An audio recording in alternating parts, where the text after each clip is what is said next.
If your backend breaks at 2 a.m., AI is not the one getting paged. A backend engineer is. Over the past few years, tech layoffs created massive fear across the industry.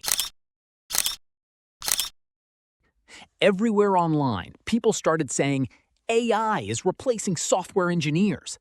Developers are doomed. Programming jobs are disappearing. And honestly, I understand why people are scared. Today, AI can generate APIs, write SQL queries, create backend boilerplate, explain code, and even deploy simple applications. So naturally, many developers started asking, if AI can already write backend code, why would companies still need backend engineers? But here's the reality. Layoffs do not automatically mean engineers are no longer valuable. A huge number of companies overhired during rapid growth periods. Some companies started cutting costs. Some teams became more efficient.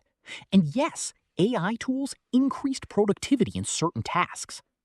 But that does not mean back-end engineering is disappearing. In fact, many companies are still aggressively hiring engineers who understand scalability, cloud systems, infrastructure, distributed systems, databases, reliability, and production engineering. What's actually disappearing is shallow, repetitive work. Companies no longer want developers who only copy tutorials, memorize frameworks, or paste solutions without understanding systems. Because AI can already automate parts of that. But back-end engineering was never just about writing code. The real job of a back-end engineer is designing systems that survive real-world complexity.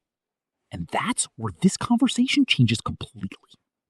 In this video, let's break down what back-end engineers actually do, what AI is genuinely good at, where AI still struggles, and why back-end engineers are not disappearing anytime soon. Now, let's talk about something most people completely misunderstand. Back-end engineering is not just creating APIs.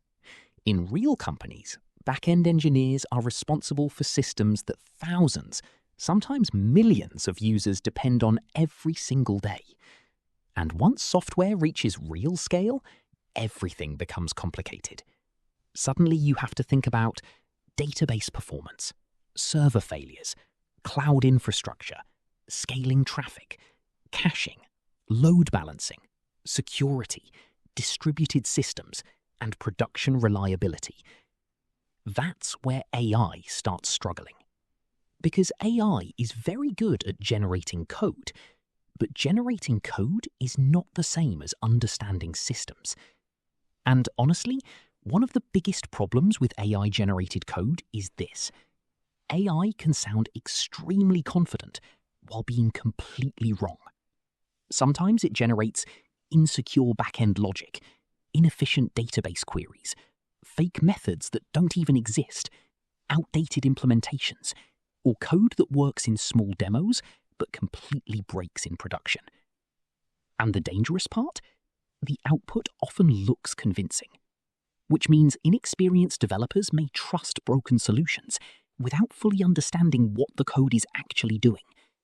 That becomes risky in back-end engineering, because back-end systems handle payments, authentication, user data, business logic, and critical infrastructure.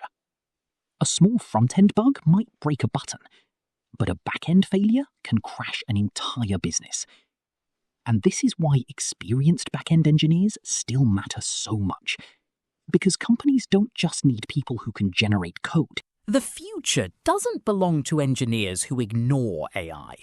And it also doesn't belong to people who depend entirely on AI without understanding systems, careers, and tech.